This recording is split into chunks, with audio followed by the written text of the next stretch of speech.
Live in 5 seconds. 4, 3, 2, 1.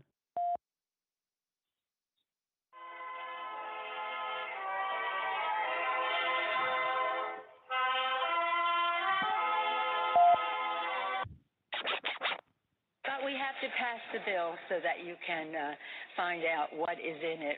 What? If you like your doctor, you will be able to keep your doctor. What difference at this point does it make?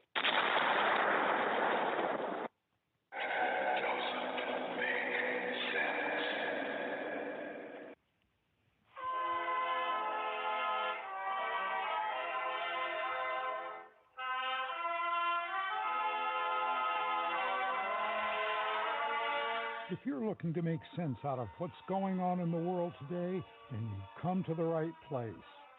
Welcome to Southern Sense Talk Radio with your host, Annie, the Radio Chick-A-Dee, and featuring Curtis C.S. Bennett and the most interesting guests that you'll find anywhere on Internet radio. And you can join the show and let your voice be heard by dialing 917-889-3675.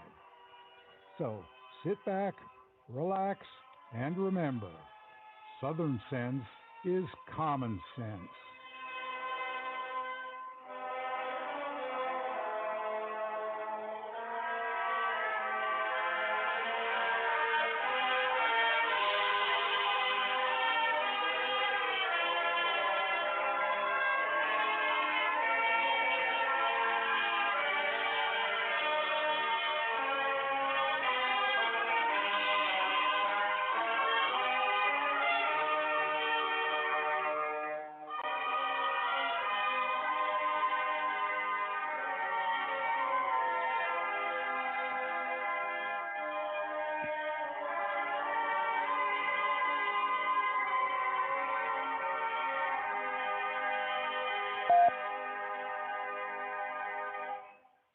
Welcome to another adventure here on Southern Sense, live on Blog Talk Radio, SHR Media, iTunes, Stitcher, Spreaker, YouTube, Facebook, iHeart, Amazon Music, Apple Play, and my own webpage, which is the name of the show, Southern Sense.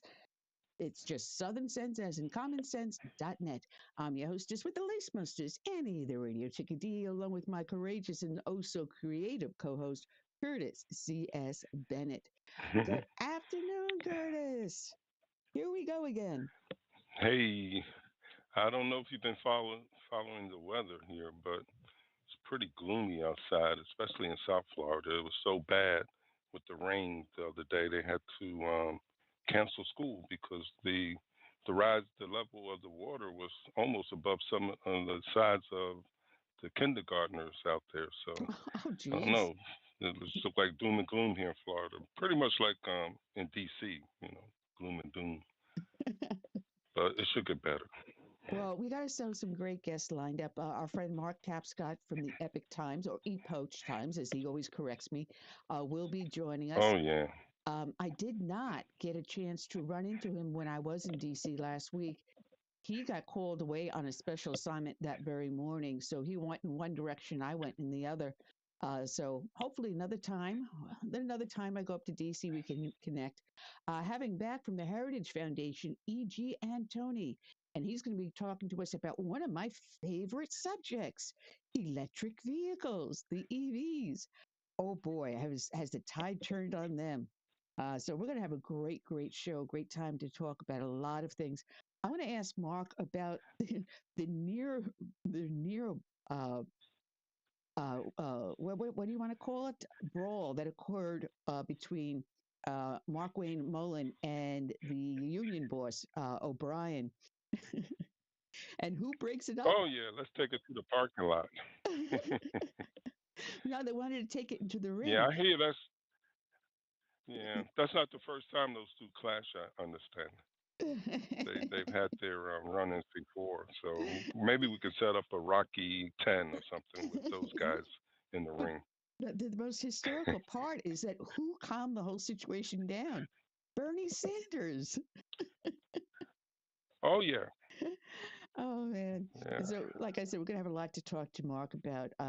Also, I don't know if anyone caught in the news. This came out on Wednesday afternoon. New York Post ran with this story. These pro-Palestinian rallies and protests that are going on. There is now a published map of New York City with targets on it. Most of them are Jewish owned, Jewish influenced, Jewish places of worship and of charity. Places like the New York Times, a lot of other media institutes are targeted for these quote unquote peaceful protests on this map. And this is very, very scary, very scary. And there's a one map the New York Post was putting out. There's another one floating around out there that I found, very similar markings on it, but it also includes areas on Long Island, New York, and in New Jersey. So there's a lot of crazy stuff going on out there. So, folks, just be careful. I warn you out there. And I'm seeing my sound is probably very low. Can you hear me clearly? Oh, very well. Okay. Yep. I'm But just turning it up here. I So gather that, yeah, I gather that they should be shaking in their boots because we know the FBI is going to come after them like the January 6ers. oh yeah. Oh yeah. Yeah, like flies on honey. Not. Yeah, not. Yeah. Yeah. They'll get a Right. pass. Oh, they managed to arrest 8 of them that were outside the DNC headquarters. Wow, 8. Yeah, and there were a lot of the congresspersons inside the Democratic National Headquarters in D.C. at the time of these protests that were going on. NYPD is on high alert. Their terrorism unit is on high alert. I'm telling you, folks, we have now entered a very scary time in our nation, one I never thought that we would be alive to see. And you know, it's reminiscent of prior to World War II, before we entered World War II going against the Nazis, there were Nazi rallies here in the United States rallying for Hitler. If people look at their history books, and this is highly reminiscent of what was going on prior to World War II, which then begs us to question, is history repeating itself as we arm ourselves or get ready to arm ourselves for a World War III? These are all things that we're going to be asking and talking about, and we need to have a national discussion on this. This is frightening, very frightening. It is, and it's going to continue until we get the right guy back in the White House, bring some civility to this country and fear to our enemies. I wonder who that guy is. Well, I pray that the American people do the right thing and do not return Uncle Joe back to the White House. He has gotten us into this situation, one I never thought that we would ever have the displeasure of seeing. But we'll just have to pray that we make the right decision come this next November. Anyway, those that listen to the show know that we start off each and every show with a dedication to a fallen hero. And today's dedication is going to go out to Deputy Marshal Barry Giglio of the Ville Platte Marshal's Office in Louisiana. His end of watch was Monday, July 31st of this year. And this is from the policetribune.com, and it reads, Ville Platte Marshal's Office, the VPMO, Deputy Marshal Barry Giglio, was murdered in the line of duty while attempting to serve a warrant.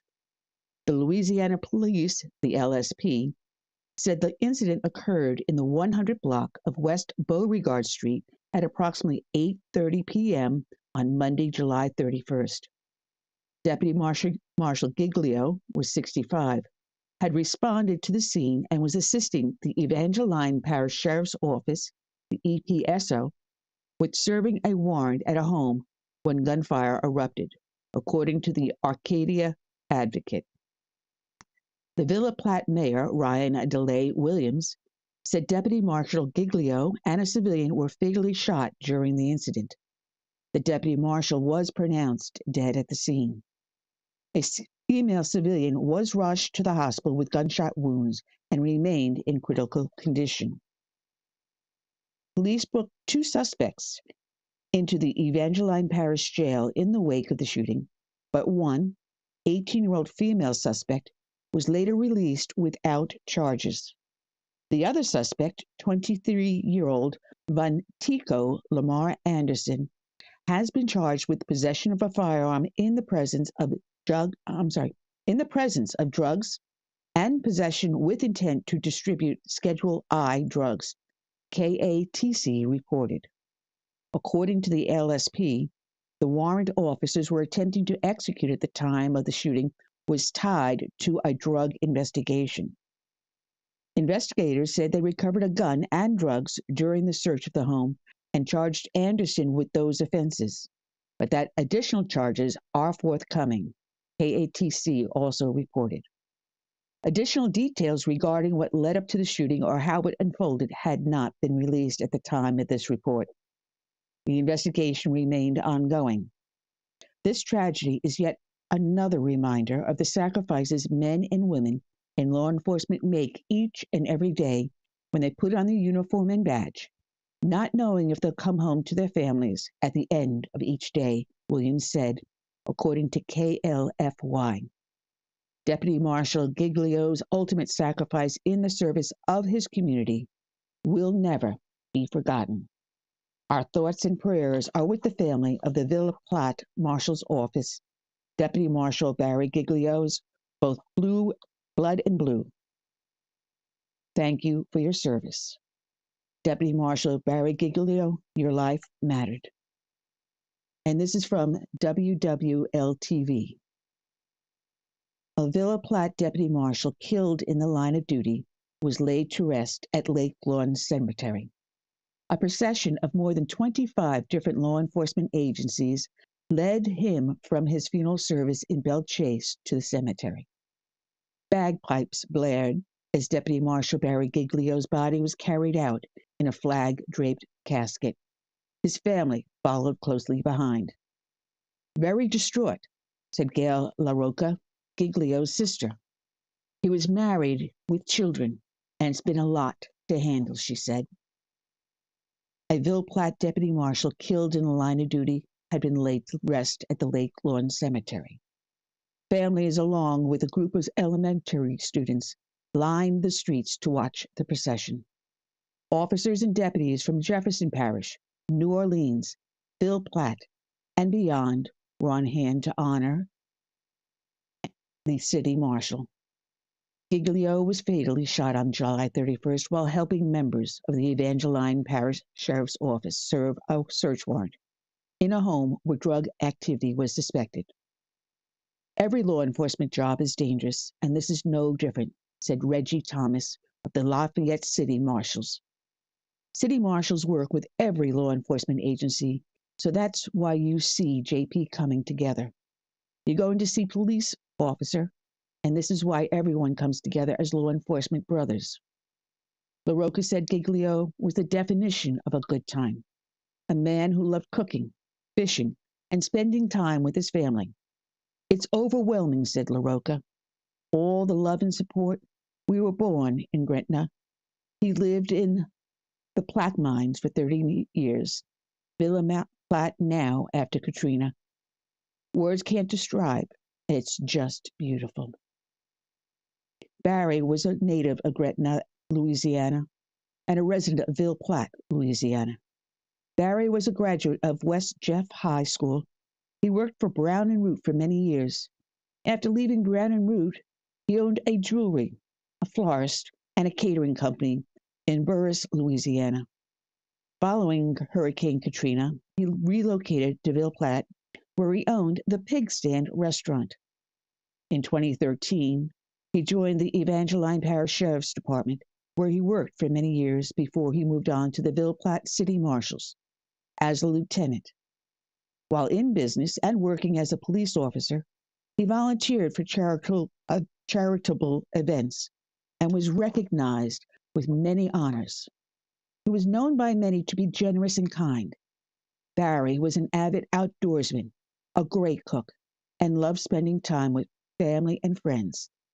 He paid the ultimate sacrifice and gave his life serving his community. He will be deeply missed by all. Today's show is dedicated to Deputy Marshal Barry Giglio. It is also dedicated to all of the brave men and women out there that serve as first responders, be they law enforcement, firefighters, or emergency services. We also dedicate this show to the brave men and women that serve in our military forces, from the birth of this wonderful nation through today and into our future. We dedicate to them this song by Tiffany, Soul of a Nation. May God bless each and every one.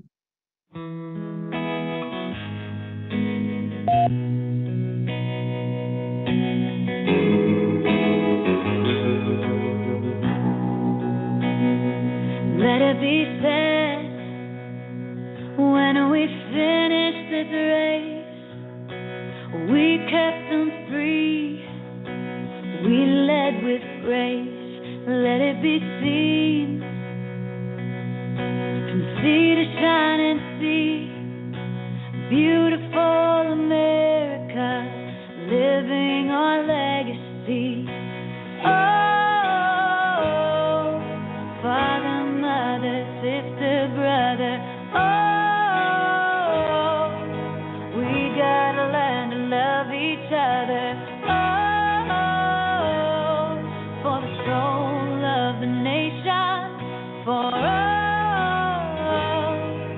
the next generation. Let us be known as people of honor, humble and bold, faithful through fire.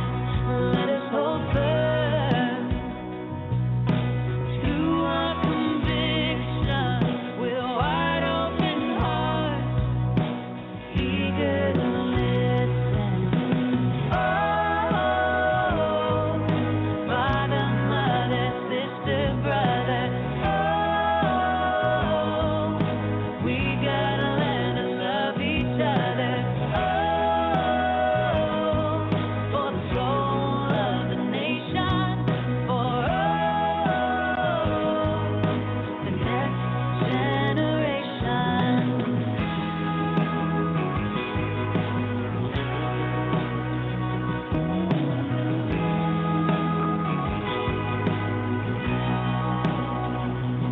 Let us make room. Let us reimagine welcoming voices with true compassion. Let's craft a world with hopes and dreams, challenges known, those still unseen. Oh, Father, Mother, sister, brother, oh, we gotta learn to love each other. Oh, for the soul of the nation, for the next generation.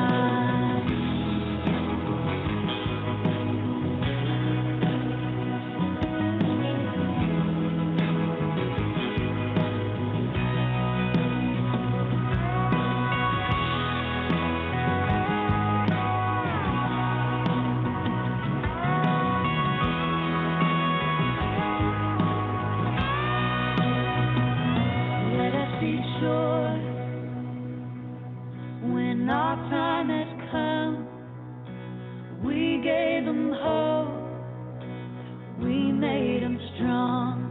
Let it be said when we finished this race, we kept them free, yeah, we led with grace. Oh, Father, Mother, sister, brother, oh,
it does help if I unmute myself and my co-host. We're back live. Oh, yeah.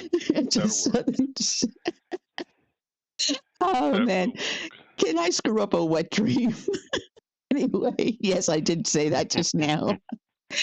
You're listening to the Nut Job on Southern Sense, which you'll find at southernsense.net, iTunes, Stitcher, Spreaker, YouTube, iHeart, Amazon Music, Apple Play, whatever that heck shit is, SHR Media, and everywhere else. Oh, man. And if you go to our new webpage, I do believe the link should be up there. We are now sitting at number 7 in the top 30 broadcasters of conservative podcasts. We're just number 2 behind Todd Starnes. And actually, I don't see it posted in here. All I'm right. gonna have to ask Mark about that. The guy who put my webpage together. That's missing. I have to go back and ask him to put that back up there. But anyway, we do have the show live on our webpage with the chat room open over there. So you can just go to southernsense.net and join us there, or you can join us over at Facebook and YouTube. It's up over there also. So we're rocking and rolling. We just need to do a couple little fine tuning here. Waiting for our guest to call in. I have the article in Newsmax that was talking about this pro-Palestinian group and the name of the group that has this map out there. And if you go onto their website, which I did prior to coming on the show, they have a whole mess of stuff out there, propaganda pamphlets, I really should say, to tell people how to go out there and do their protest, places to post their posters and their stickers and everything else. They give them all these tools to go out there and do these pro-Palestinian, quote unquote, peaceful protests. And the group is called Within Our Lifetime. And they go by wolpalestine.com. You can also do wol.palestine, and that'll take you to their webpage also that you can take a look at it. And on the map, they marked key areas, landmarks, including the New York Post newsroom, Grand Central Station, and the Museum of Modern Art. And they call for direct action. This is, quote, direct action, unquote, to, quote, globalize intifada, unquote. And it's a term in Arabic referring to my teeth are in backwards today, to a rebellion or uprising. Some of these posts have been deleted, but targets also included the News Corp building, NBC News, New York Times, Chelsea High Line, and Meta offices. You know, Meta Facebook, which is the also the parent company of Instagram. The same platforms that these very pro-Palestinians were using to broadcast their call for intifada. They also were using coded calls for violence against Jews. And then you go on their website, and they do have things that you should be shouting at the rally, such as from the river to the sea.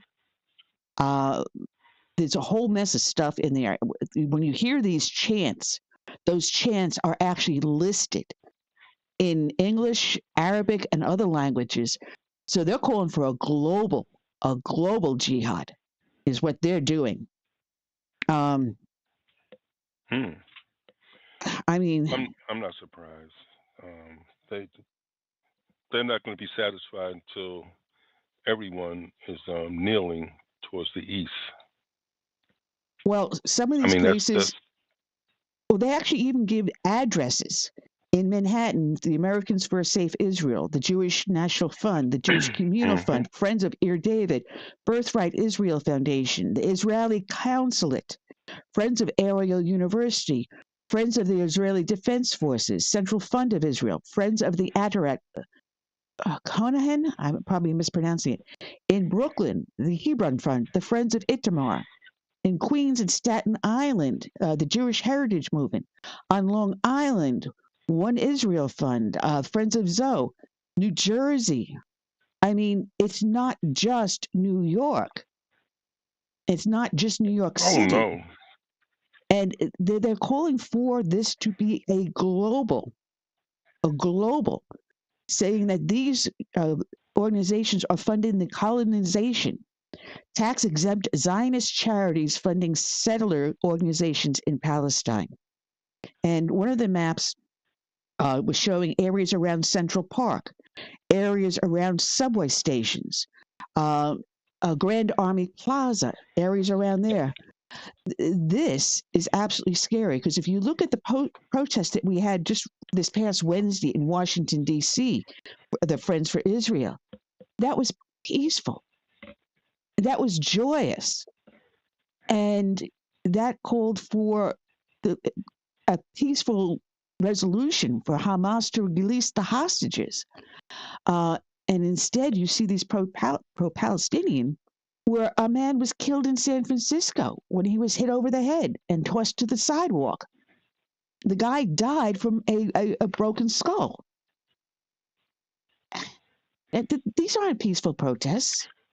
They're not calling for something that is good here. And well, peace is not in their vernacular. It's not a part of their vernacular. Like a lot of people are saying on the radio that are pro-Palestinian. You know, just let Israel come to the table and work out things with Hamas and the Palestinians. Well, first of all, Hamas has made it their decree to destroy Israel. So how can you work with someone that's out to destroy you? You know, there as can far be as no the Palestinians are concerned. But there cannot be no peace with Hamas. Hamas is just simply. No, not at all. Hamas is an army. It is a jihadist army, plain and simple. It's evil. And if it's them coming after me, all right, come on, guys, because I'm going to be locked and loaded waiting for you. But Hezbollah controls and it's Hamas. part of their constitution to destroy Israel. Right. Hezbollah controls Hamas. Iran controls Hezbollah and Hamas. And these people that trained to invade Israel were trained by the Iranian Guard. Iran trained them. They went to Tehran and trained there. So if you tell me Iran has nothing to do with this, then you're full of crap. You don't even know what the hell you're talking about.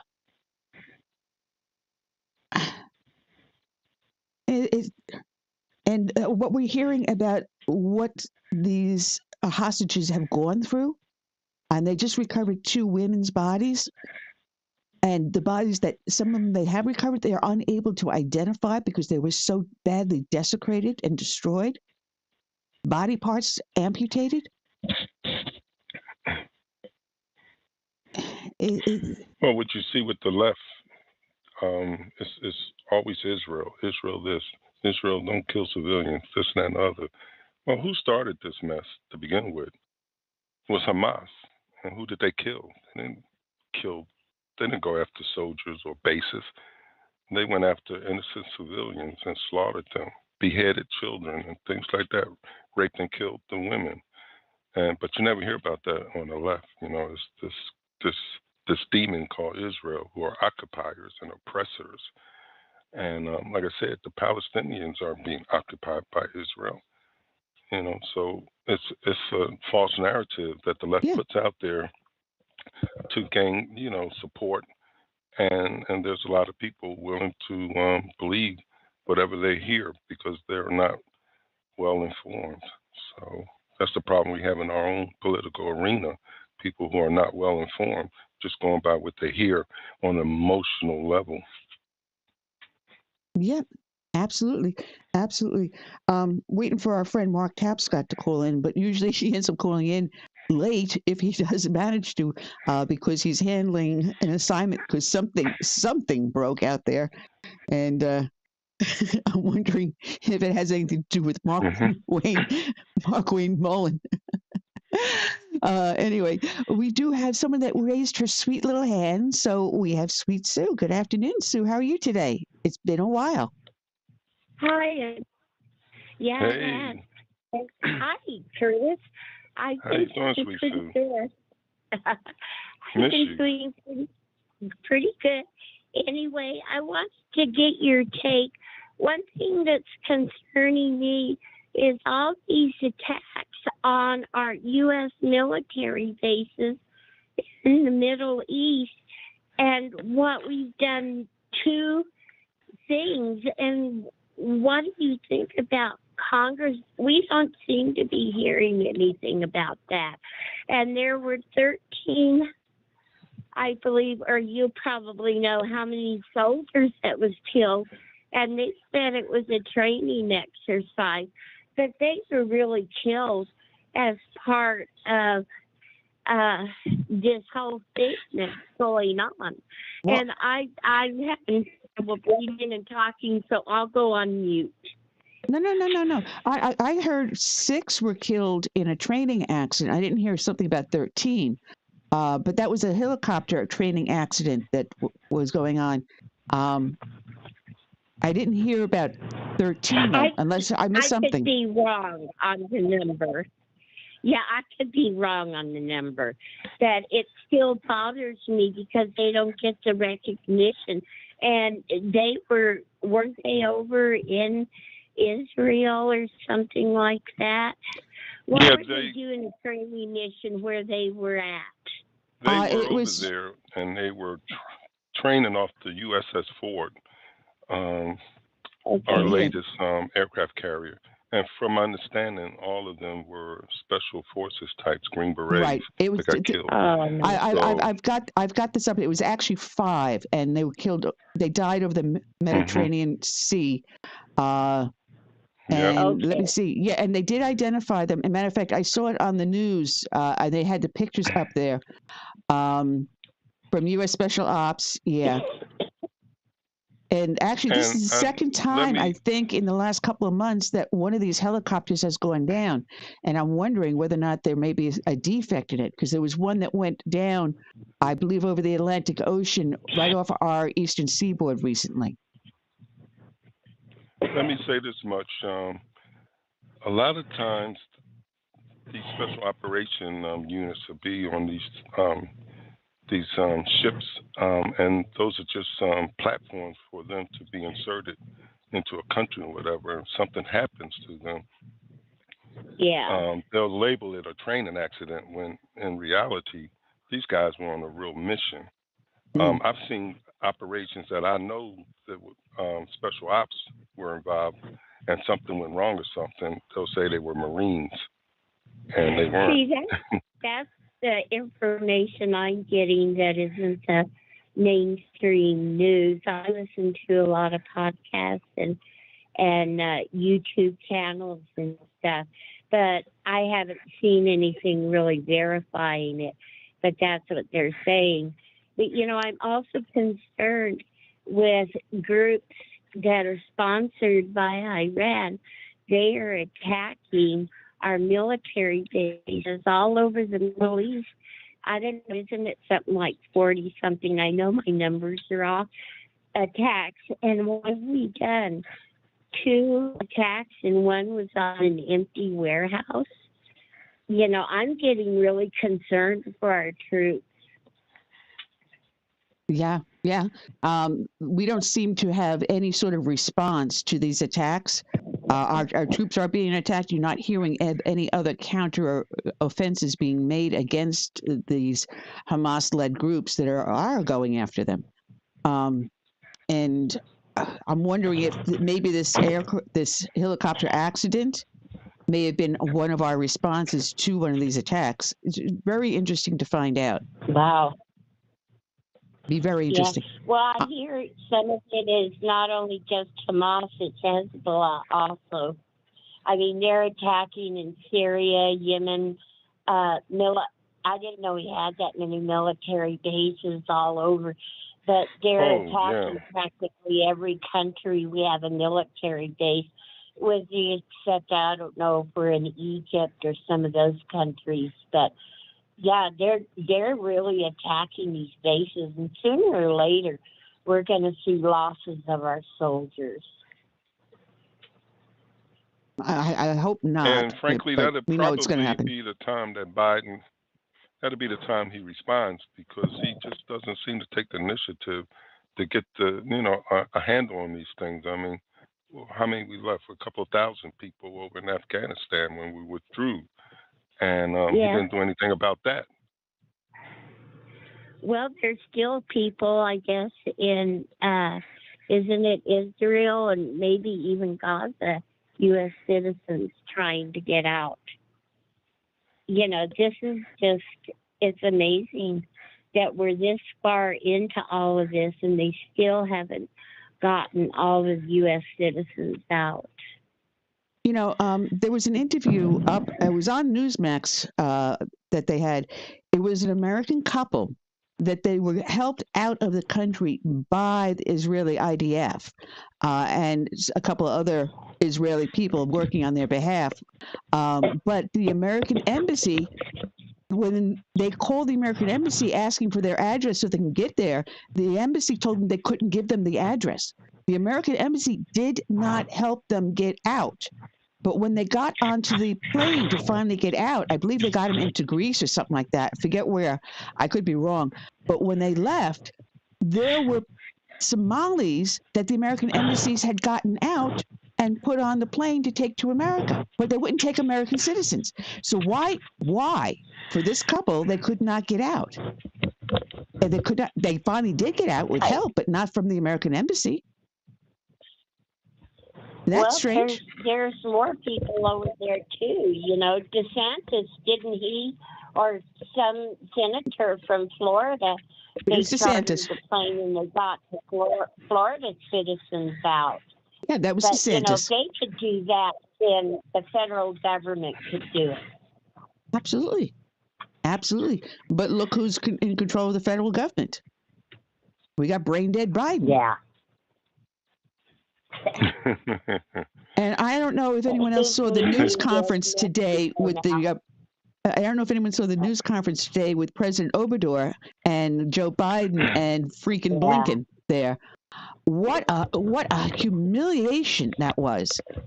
Bragging about how the United States is helping the Mexican citizens and this and that and welcoming them with open.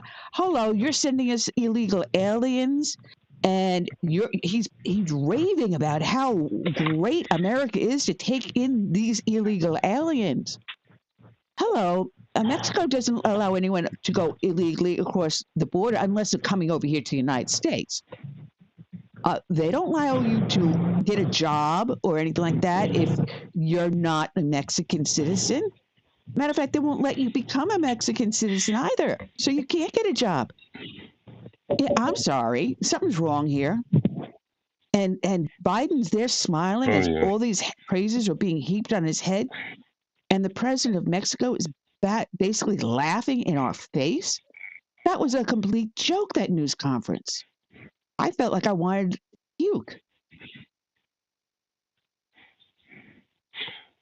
Well, I saw him try to give a speech reading off a teleprompter, and he couldn't even pronounce most of the words on there, so he just said he wasn't going to. That's terrible. This is supposed to be the world's greatest nation, and our leader is an embarrassment to us. It's humiliating. Oh, I don't even think the Democrats want him on a ticket in 2024. They're trying to get rid of him. What about them raving about this meeting between Z and Biden? This dinner how much money were they spending a plate to sit there next to the Chinese premier? That was absolutely revolting. I don't know if I've seen number, but a lot of that is just optics. To make him look like he's a strong leader and he's dealing really, harsh with these people. And we know he's a puffball, when it comes to dealing with foreign leaders and dignitaries. Joe will collapse and cave in. I mean, if somebody came over here and said boo to him, the wrong way. What was it? He was going to beat up Corn Pop at one point, right? Yeah, you're going to beat up Corn Pop. I'm sorry. But with the Chinese people, face is everything. The optics are everything. So with Z standing there next to Biden and showing how much more powerful he was than Biden, Z was making a definite statement to the people of China, to the people that are trying to push him out of power. This was a power play, pure and simple. And in order to understand the Chinese and their idea of politics and what they want to do, this was purely power play for Z to say, I'm still the leader, I'm still in charge, and you're going to go to the beat of my tune. And you got all these companies that want to go and start doing business again in China. Well, hello, less than 5 years from after you open your doors and start your business in China, the Chinese are going to go and do what they do to every other company there. They're going to take it over. They're going to kick you out. They're going to throw you in jail. And we've had a couple of business people here. One of them actually spent time in jail when the Chinese took over his business. They're going to copy whatever it is you're making, and they're going to sell it back to us through Walmart. I'm sorry. This was one of the most embarrassing weeks I've ever seen for these United States of America. And we need to take this country back. I think the mood in this nation is such that Biden and his administration could see the writing on the wall. There's no future for this guy in D.C. And why they insist on trying to convince others that there is, I think they're going to have to face reality really soon here, because the primaries are just 2 months away maybe. And I hear that he's trying to get one of the state's primaries to go before New Hampshire, because he did good in that state, but he's not doing so well in New Hampshire, and he doesn't want to start out, behind the 8 ball. That's how desperate, his administration is, and his reelection campaign. Well, 2 weeks ago, he was tied in numbers with Trump 2 weeks ago. And as of last night, I think it was the New York Times polling numbers were showing him he's actually fallen 2 points behind Trump. Now, normally there's a 4 to 5 point, spread on what give. So you're within a 4 to 5 point there. So they're still there. But I can't see how people could actually, after seeing what he has done to this nation, still vote for him. And we need a new ballot box revolution. We've got to change this government over. We got to do it at the ballot box, and we've got to start now. And I've heard, you mentioned prior to coming on air, Joe Manchin. Joe Manchin has announced he's not going to run for re-election for the Senate. So it's a possibility his name can be tossed out there. But if he does throw his name in there, he will be throwing it in most likely as an independent. That no name party or no name tag party, whatever it is, which is where Robert Kennedy Jr. is running on. If he runs on that ticket, that make a very interesting primary there between Robert Kennedy Jr. and Joe Manchin. And I think in this case, because Robert Kennedy doesn't have any government experience as a governor, as a senator, or anything like that, Manchin may stand a good chance. We've heard the name Gavin Newsom being thrown out there. Gavin Newsom did say last week that he is not going to put his name in the ring for president. But if we have a primary going on the same date as we have the Democratic primary or the Republican primary, with an independent runoff between Kennedy and Manchin, that's going to pull a lot of voters from both sides. And the question will be, who does it hurt the worst, Biden or Trump? Be an interesting question here, too. Oh, I think it hurt Biden in the primaries. I've heard both sides. Well, Ross Perot damaged. Who was it? Bush. Yeah, and Clinton got in. Yeah, Bush Senior. He knocked Bush Senior down. But if you do have a primary going between Robert Kennedy and Manchin on the no name tag ticket, And that will probably pull a lot of voters from also Trump.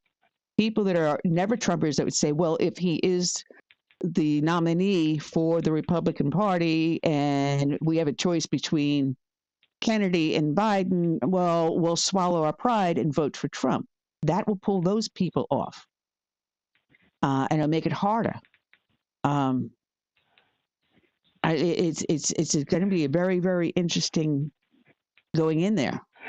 And we'll see. We're going to have to see who they're going to throw up there to try to knock Biden down. But in the interim, it'll also knock Trump a couple of pegs down too in the polling. So these are all things that we have to look at and talk about.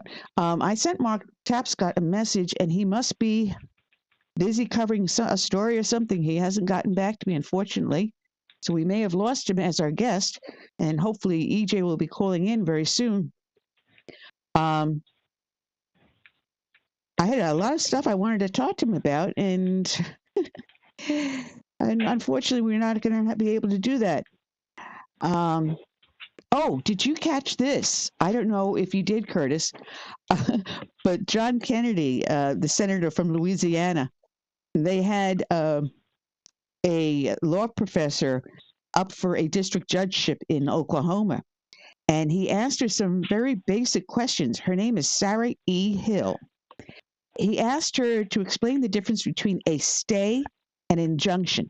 Now, this is a woman who is up for a judgeship. All right. And this is something that first-year law student would know, the difference between a stay and a judgeship. And she tries to answer the question, and she says, a stay order would prohibit, an injunction would restrain the parties from taking action. A stay order, I'm not sure. I can actually can give you that, she answered. Well, according to the Legal Information Institution, there is a huge difference between an injunction and a stay. Injunction is a court order requiring a person to do or to cease doing a specific action. So an injunction is against an individual, while a stay is an action taken by a court to stop illegal proceedings or the actions of a party in a proceeding. So there's a huge difference. One is against or for an individual, and the other is against or for a court. So if you don't understand that basic principle, how can you become a judge? And you're the one that's going to be presiding over deciding whether or not to have a stay or an injunction, if you don't even know which one is for whom. This is really, really, really embarrassing. But Kennedy's done this before. And here, this is some of the responses. Carrie Severino, who is a lawyer, stays and injunctions come before district judges all the time. This is not a trick question, she posted on X. Ibrahim Reyes, who's an attorney, he wrote up on X, she may understand tribal legal issues because she's Native American. That's why he said that. Better than most, but not knowing the difference between a stay, the case is paused pending X, and an injunction. A party to a lawsuit is ordered to do or say or not to do or say X, is disqualified for a federal judgeship. That very basic thing would disqualify him. Kennedy once went after someone, Judge Anna D. Alba. She was a sitting district judge nominated by President Biden to the Ninth Circuit, and she did not know what the dormant commerce clause is. And he said that she was unable to answer any first-year law student that would know that. The dormant commerce clause, if I remember correctly, is to determine whether or not a state can prohibit certain commercial transactions or sales. If there's a specific benefit to a party. So if you have, say, for example, another state or another country that is manufacturing widgets, if they all meet the same prerequisites within that state, they can sell within that state. So if she doesn't know what that that is, then how can she? And she's a sitting judge. But the best of them all is when he got Cato Cruz. And she was up for a judgeship. And I'm sorry, anyone who watches a cop show knows what this is. It's the Brady motion, which means the prosecution must give to defense all access to all evidence, testimony, or anything related to the defense, to the person that the defense is representing. So the Brady motion is, hey, both sides must have equal access to all the evidence, anything that they're holding.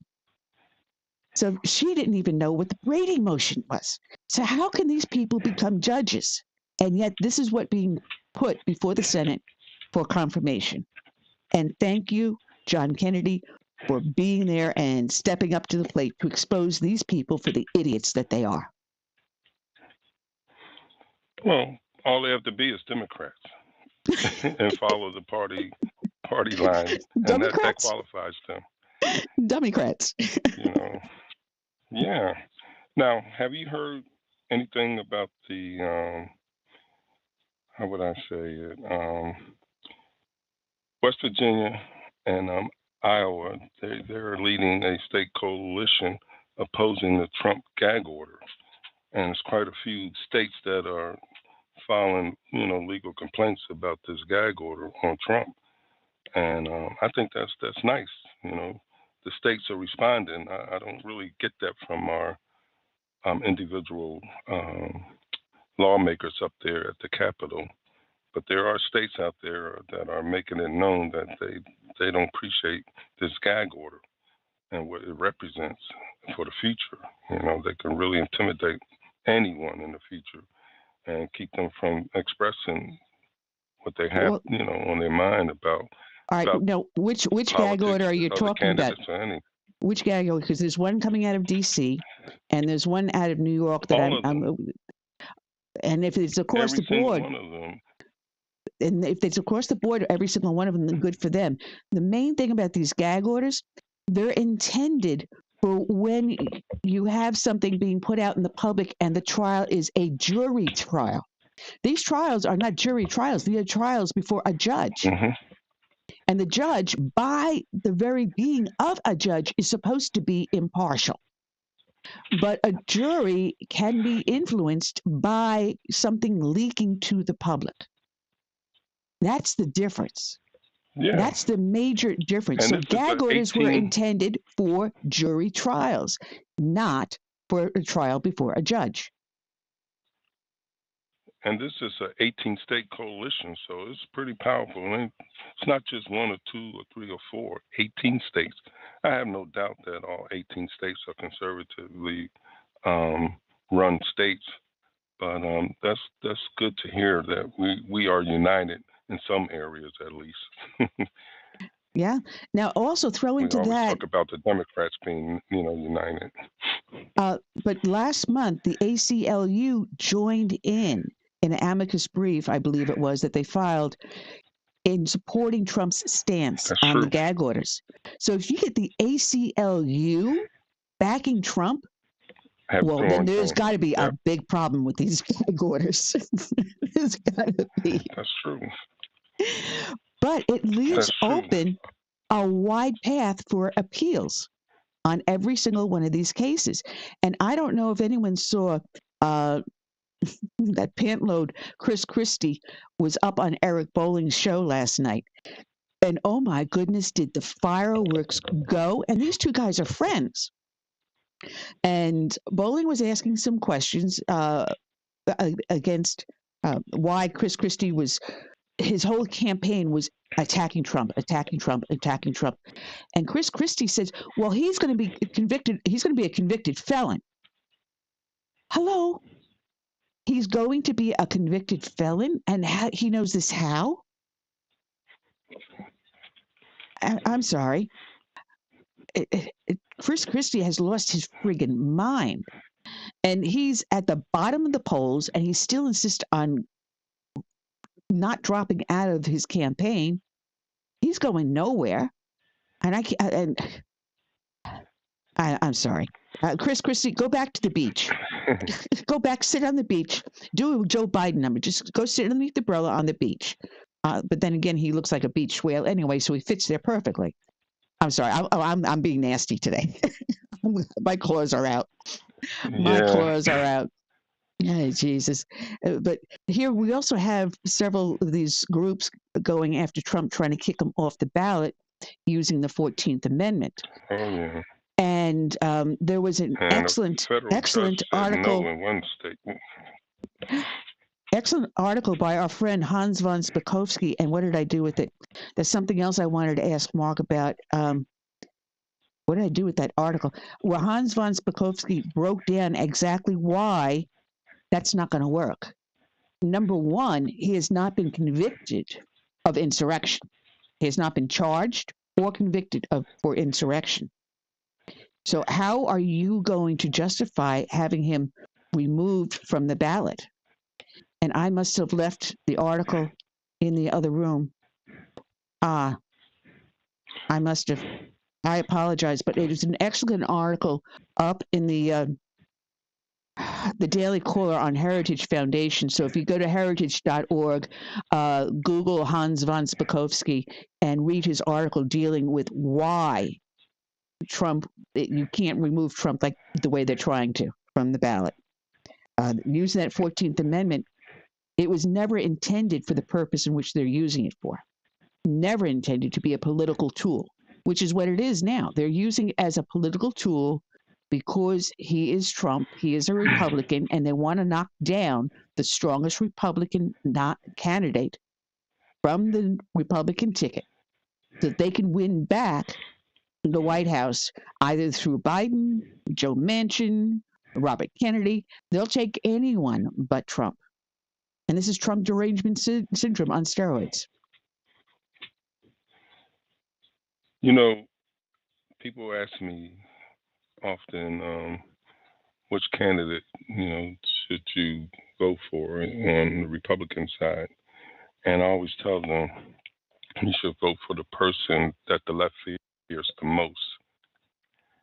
That's who you support, because there's a reason why they fear him. So I just let it go at that, and let people, marinate that thought. Because if you stop and think about it, he is a threat to them. And that's a good thing for us patriots, because they have done so much to this country to turn it upside down. We need a fighter that'll go toe-to-toe with these folks up there and truly drain the swamp. I think the first time he was in, D.C. for the first 4 years, he had to rely on others on who to select as directors and things like that, because he didn't really know them personally. But since he's been there for 4 years, he know how they operate. So it'll be different this time around, and he won't be so trusting, I don't believe. Well, yes, they have something to fear in Trump. Well, the Heritage Foundation has been working with a couple of other groups in selecting people for the next positions when Trump does get reelected. Or even if it is another Republican other than Trump, they have a slate of great candidates, strong conservative valued candidates to put into various positions. So we don't end up with another Fauci. We don't end up with another Ray. We don't end up with another Mayorkas. So they've got a whole team lined up and waiting. They're at bat. They're waiting at bat. Chief Justice Roberts. Justice Roberts. I still want to know what it is that the Obama administration had gotten on him to bribe him into some of these rulings. Oh, shame on me. I just slandered him. There was some rumors that he might swing a certain way, and he didn't want that to get out. But I know what you're saying, because they had a list for Trump when it came to federal judges. They had raided a bunch of judges. So I could see how they would do that for department heads and even candidates for the highest office in our land if Trump doesn't get it. Well, those that are listening can still find us up on Facebook and YouTube, where they're live right now, as well as on our homepage, which is the name of the show. The new website, which is up and running, is the name of the show, Southern Sense, as in common sense, .net, N-E-T. It's no longer .com. We will, in mid-December, be able to come back with the southern-sense.com. There was a little mix-up when we were starting the new page, and we have to wait for it to be released in mid-December, and then you can hit either one and come straight to the same page. Same great stuff. And you can actually watch us or listen to us on our homepage if you don't have access to Facebook or YouTube or Blog Talk Radio. If you're listening on any of the other stations that we have out there, such as SHR Media, iHeart, iTunes, Stitcher, Spreaker, Amazon Music, and I go, good Lord, I don't even know where I am half the time anymore. You can also just key in the name of the show. Just do a Google search, Southern Sense, and we'll pop right up anywhere that your heart desires to watch us. We're waiting for our guest EJ to call in. I just sent a reminder over to his gal to make sure he does dial in. He should be dialing in very shortly. She wants us to call him. All right, Curtis, if you will take over for a few moments while I try to dial him in, and we'll get us going here, okay? So Curtis will lead off. Go ahead. Oh, yeah. All right. There's, I think it's either tonight or tomorrow night. I think it's a History Channel. They're going to have a series.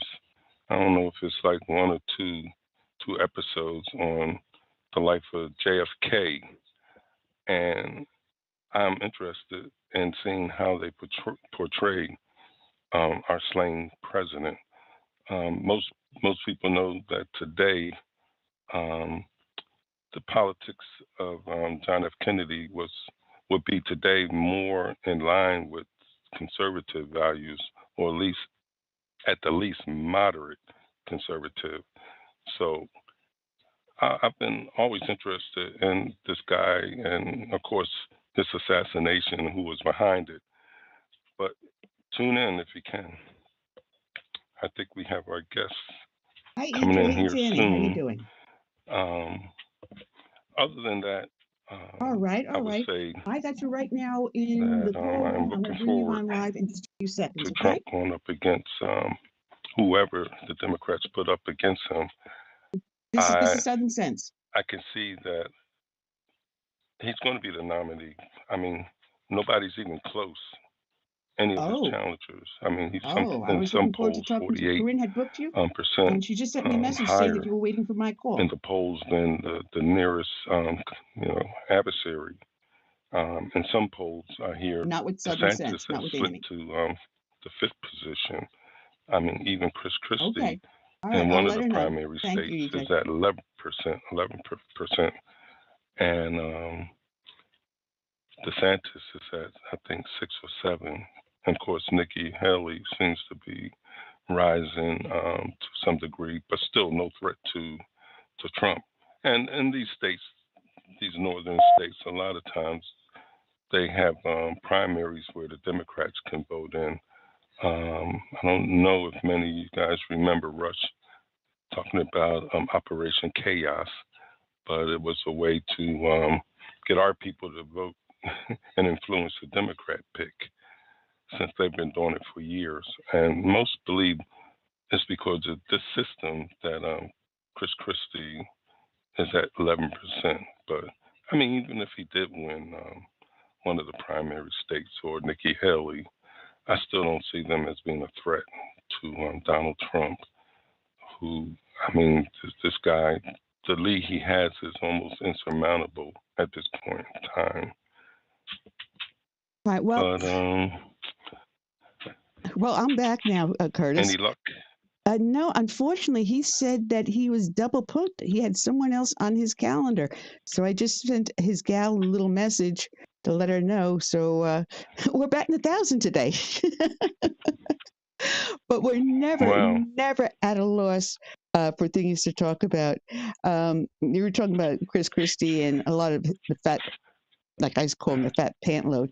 I mean, he's even an embarrassment to our Republican Party. Rhino in name only. And I don't think he can run for dog catcher after this. No.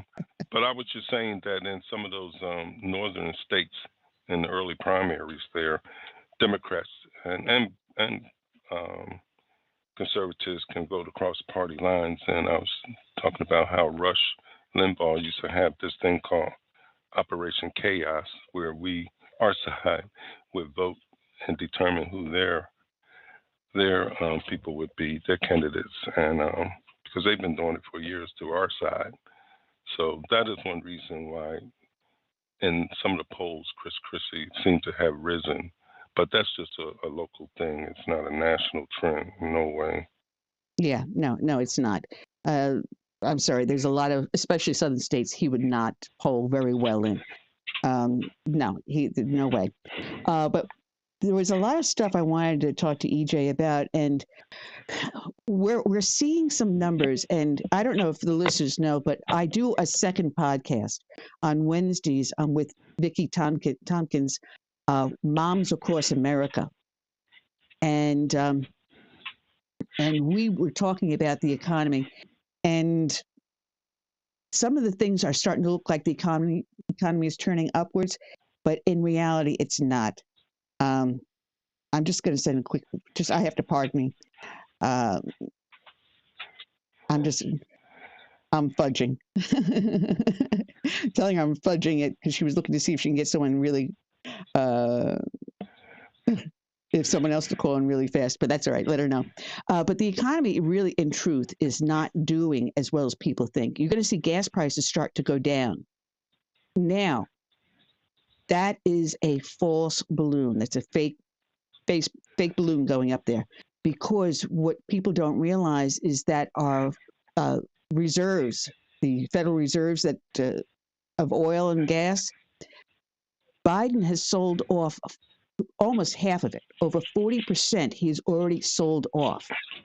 So we are down more than 40% in our gas and oil reserves. Yeah, which brings our emergency level down to maybe 52 days, I believe they estimated at. If we end up in a war with China, with Russia, with Iran, with Hezbollah, with Hamas, if we get attacks here, even terrorist attacks within the United States, that's not going to last very long. That's not going to last very long at all. And with this continued push for electric vehicles, and you see some of these now trucking companies going to electric vehicles, they don't have the distance that a regular truck does, that a gas or diesel-powered vehicle has. And what do you do when you need to end up having all these trucking companies power up their vehicles to bring the stuff to the grocery store? We don't have the electrical grid to support them. We're going to see some food prices, they're not really truly going down. We are paying, I believe the numbers are something like between $21 to $25 more for our Thanksgiving dinner than we paid in 2020. Think about that. In 3 short years, just your Thanksgiving dinner is costing you about $25 more. That's crazy. That is absolutely crazy in a short period of time. Now, back in 2020, you were paying below $2 a gallon for gas, but everyone's happy to see gas prices falling down below $3. Well, heck, you're still a whole dollar paying more. And now the family cost of a family just to meet their basic needs is over $7,000 a year more than it was in 2020. And just a year and a half ago, or even in 2021, it was about $4,500. So it is almost doubled. Think about that.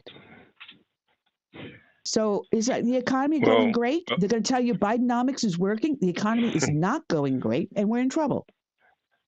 Yeah.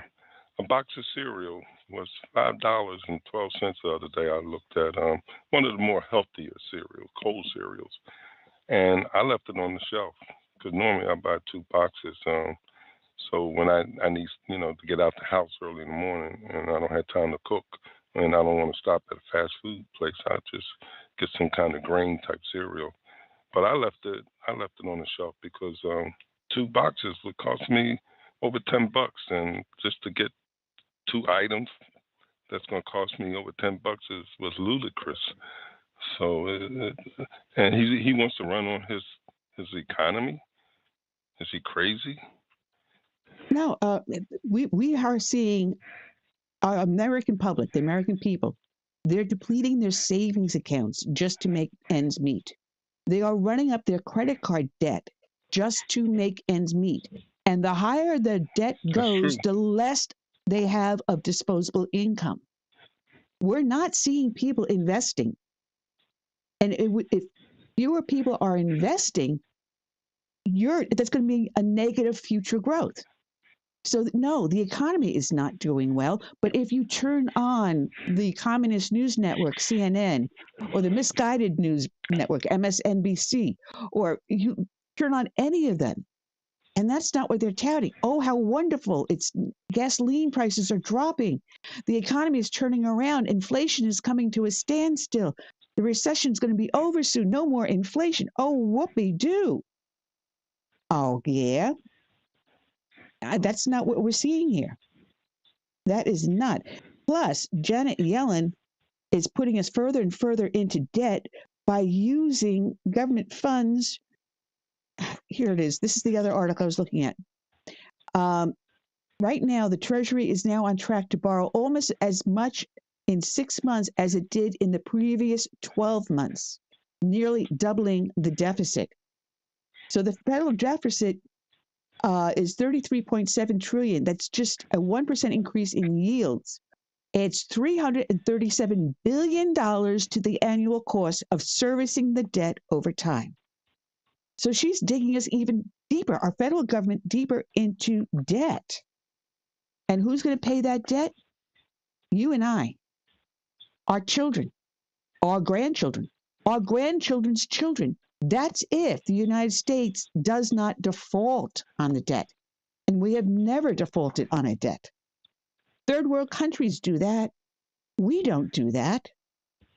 But this is the economy that the Biden administration has given us. These policies, this runaway spending that we've been dealing with, not just under just this administration, but in all of the previous administrations. When was the last time we had a balanced budget? Oh, what is a balanced budget, huh? When was the last time we had a surplus in the federal government and not a deficit? Not in my lifetime. Not in your lifetime. Yeah, whatever happened to Graham Rudman, the lockbox? There was never any money in that lockbox, the Social Security, and they knew it, but they put it out there. Graham Rudman. The federal budget is a Ponzi scheme on steroids. The same thing goes with Social Security, a Ponzi scheme. They told you and me that, hey, listen, you're too stupid to take your money and invest it wisely so you have it when you grow old. You're too dumb to do that on your own. So therefore, we're going to confiscate some of your wages every single week. Or if you get paid biweekly or monthly, we're still going to confiscate your wages. It doesn't matter how you get paid. We're taking some of it. We're putting it into this alleged lockbox. And then when you reach your ripe old age of, say, 65, at one point it was like 62, 65 now, we're going to turn around and give you your money back. Oh, but by the way, the government's going to get interest off your money. You're not going to. You're just going to get back the dollars that you took out. Oh, but by the way, if you never even worked before, we'll still give you Social Security. The first person who ever got a Social Security check was a woman who never worked. She never paid into it, and she got Social Security. She was the first person to ever receive it. And that's true. So it's a Ponzi scheme. Still going on. They're taking money from the people working today to pay those of us who have retired and are now getting Social Security. And that's how Social Security works. Annie, Yes, I think Stephen. it was during the Obama administration, and correct me if I'm wrong, but Obama had the wording on the Social Security checks or disability checks or whatever changed to entitlement, as though the government is granting us this big favor and giving us money that really is our money.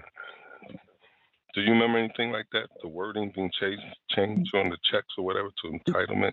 There was legal wording, and in the Social Security um, legislation, I believe they used the word entitlement. Um, Grammatically correct, but as we understand the word today, we think of entitlement as in a handout. But if you use the actual legal definition, that yes, you are entitled to this money because it is yours. So technically, yeah.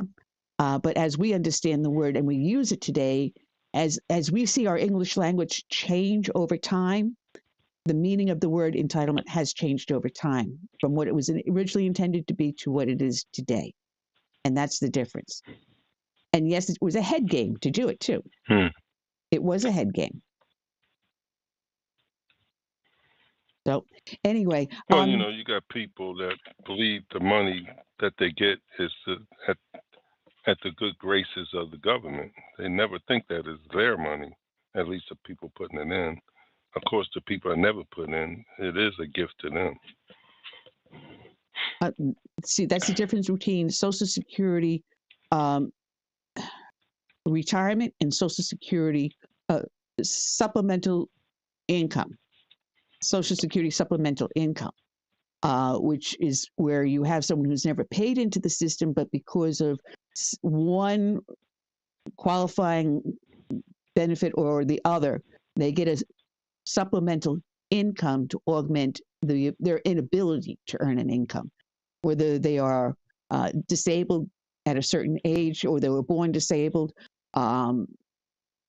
where they have to meet certain requirements. But now that system has been abused, so just about anyone, especially an illegal immigrant, illegal alien, I should say, to be more precise, can get it. The same thing with Medicaid, was meant for people that were unable to get insurance, whether through a job or disability, whatever. Medicaid then became a free government health insurance plan. Whereas Medicare, what you and I pay into and then utilize for our care, is something that we are paying an insurance policy, Medicare. So they take money out of our Social Security benefit to pay for a Medicare benefit. Marvelous, isn't it? They take their own money, our own money back to make us pay for something else. Yes. Oh, man, we're down to our best. Like you say, Ponzi scheme. Yes. Now, I feel bad for our friend over at Heritage Foundation. Because of EJ being double booked. So she was going to get us someone last second, but I told her not to worry. We still had lots to talk about. We're down to our last few minutes.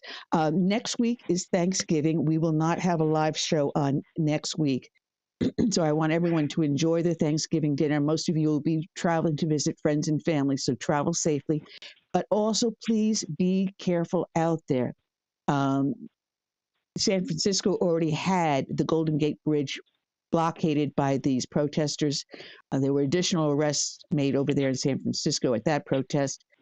They will be erupting, and please be aware, be on the lookout, and please stay safe.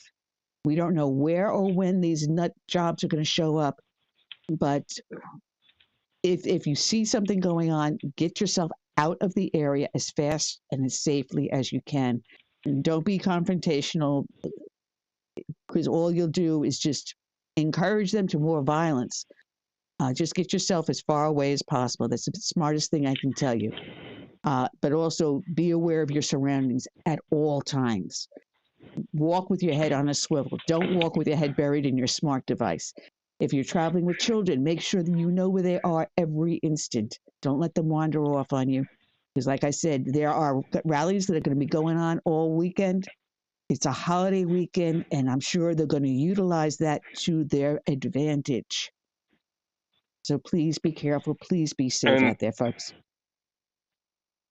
And not only that, these terrorists over in the Middle East have made it clear that they're coming after us. So that's another threat we have to be concerned about. You know, we all know about the open borders on our southern front, and these guys have been coming in. So, I mean, it's likely that they have sleepers here, just waiting for the order to go out and take us out. So we got to be careful. Now, I've said this many times before Especially on the show. In crowds. I've said this many times on the show before, and I don't remember which periodical it was in, Newsweek or it's Times or one of those magazines, and this was in either 1998, 99, somewhere around that area.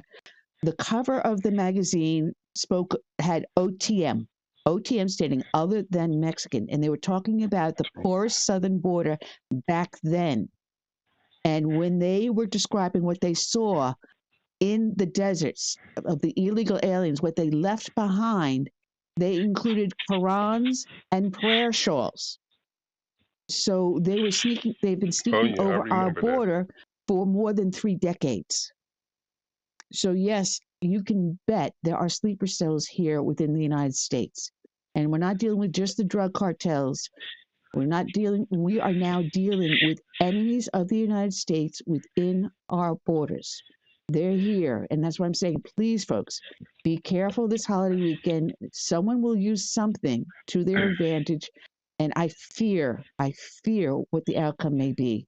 I may sound like a fearmonger or a conspiracy theorist. I'm not. I'm just asking you from a law enforcement officer's point of view, a retired law enforcement, please be safe. If anything were to happen, this would be the weekend they would choose to have it happen, because the holiday is quintessentially special to these United States, to our founding principles.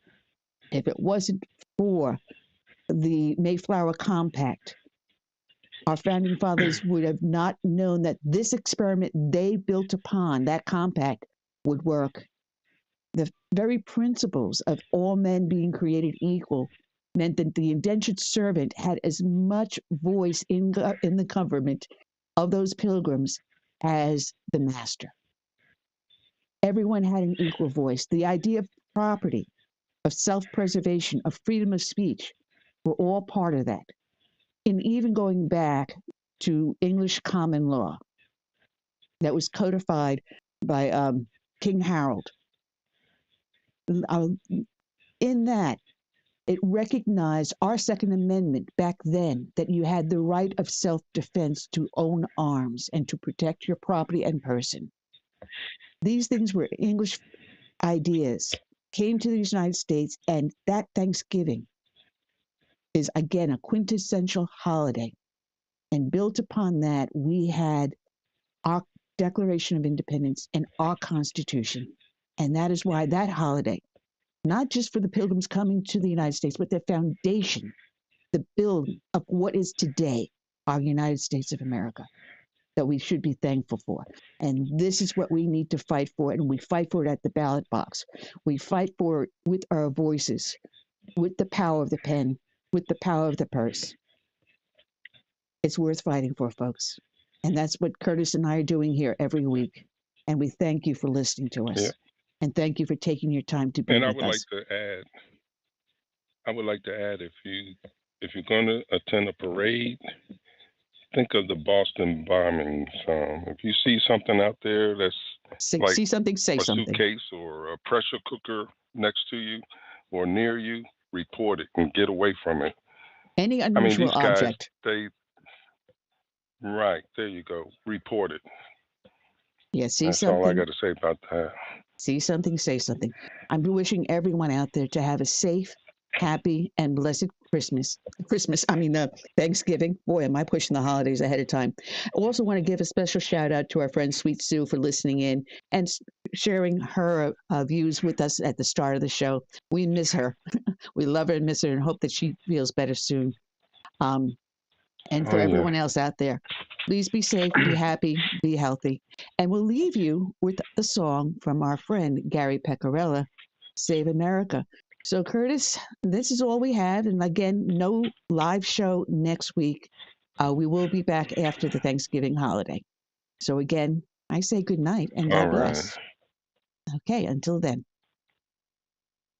Take care.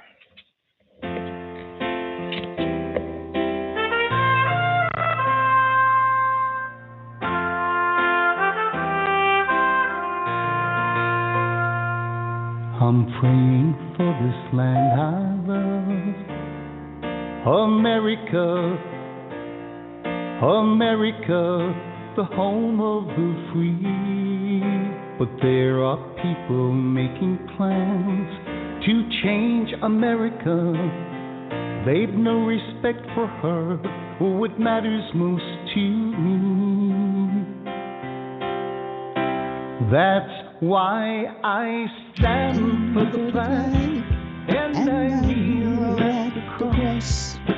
Long for the friends I have loved and lost, and I still believe in God we trust, and the freedom I hold is blameless. I hope it's not too late to save America. One new voice message has saved messages. New message. My name is Annie. This is Matt Rubio from Broken on Household. I was just calling to running your mouth. Don't change America. God bless America and the red, white, and green. That's why I stand for the flag. These latest messages press 1 to delete. 7 to return the message sent as call. No thanks. Stay. Press 9. And I still believe in God's creatures and the freedom I hold for His granted. I hope it's not too late to save America.